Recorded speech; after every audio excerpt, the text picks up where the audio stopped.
So I wanted to go over a little bit about maintaining the starter when you are refrigerating it. So some people never refrigerate their starter.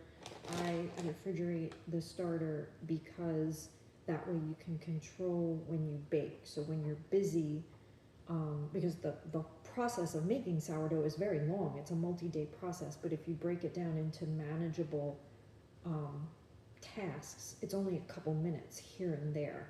But you do have to have a healthy starter, and if you're constantly refrigerating your starter, it will not be happy.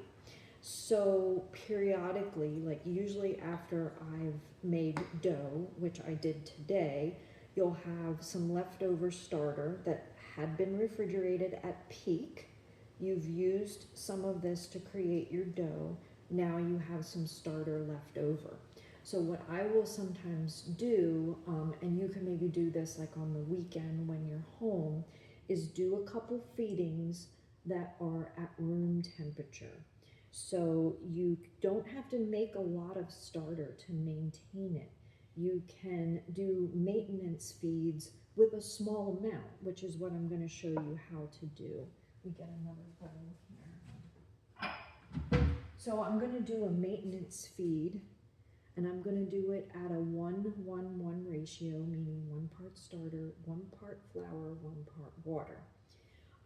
So I'm going to measure out 10 grams of starter, 10 grams of flour, and 10 grams of water. And the reason I'm doing a small amount is because at the end that'll be 30 grams, and then I'm going to build that 30 grams up with another feeding to go 30, 30, 30, which will give me 90 grams.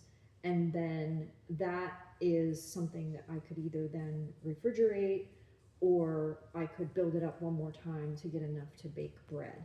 So I don't use my discard. I throw my discard away. Some people are very into saving their discard and using it in recipes. I don't have time for that.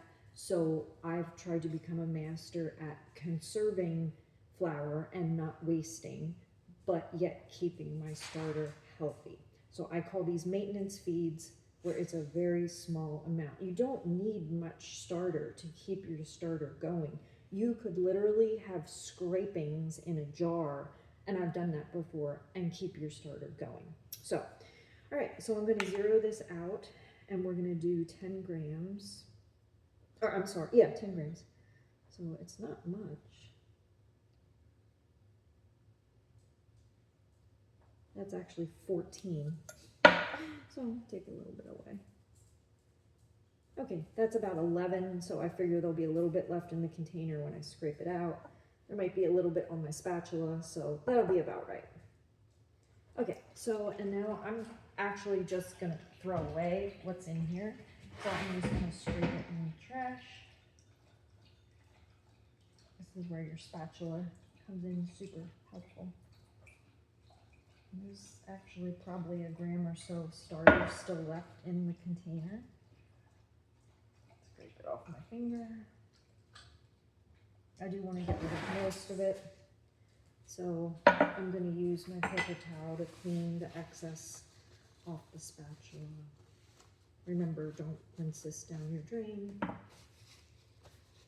just going to clean up my jar a little bit. You don't have to wash your jar. Once your starter's healthy, it won't mold.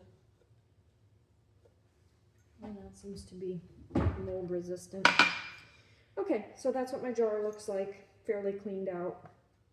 We already know this is 10 grams, so I don't have to measure it. And again, this is a maintenance feed.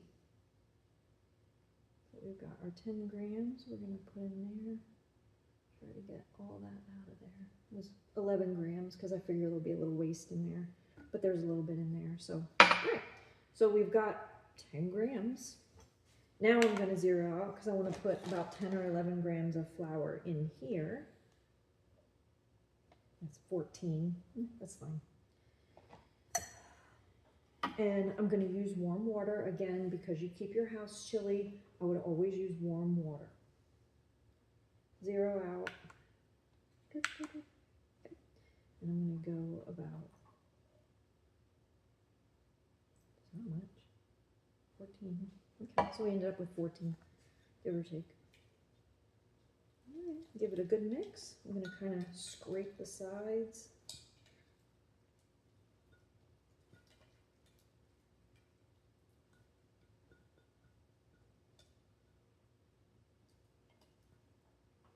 Oh, this really is just this is a maintenance feed. That's all this is. So we've got about 30, probably a little more than 30, probably like 35 or so grams of starter in here. And this is going to, I'm just going to put it into a little round circle in the bottom of the bowl like that.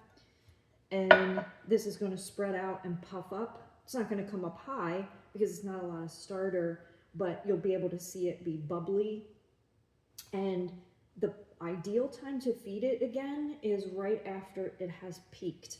So you're going to watch for it to get nice and bubbly, puff up, level out on the top, and now it's at peak. When it goes past peak, it sinks back down, and when it's really past peak, it gets runny, like a runny pancake batter. That's a super hungry starter.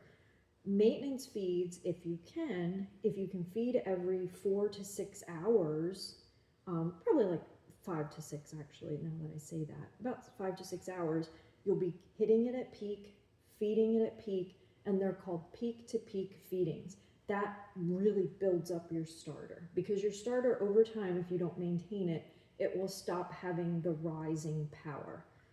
So that's just a little bit about starter maintenance. Like I said, I'm going to do 1 or 2 feeds outside of the fridge. Then we're going to build it up so that we have about 120 grams for the recipe I showed you, plus a little bit of extra to then do your maintenance feeds. But that way, once you get it nice and healthy again, you can get it to peak, pop it in the fridge, and then it's there waiting for you on bake day.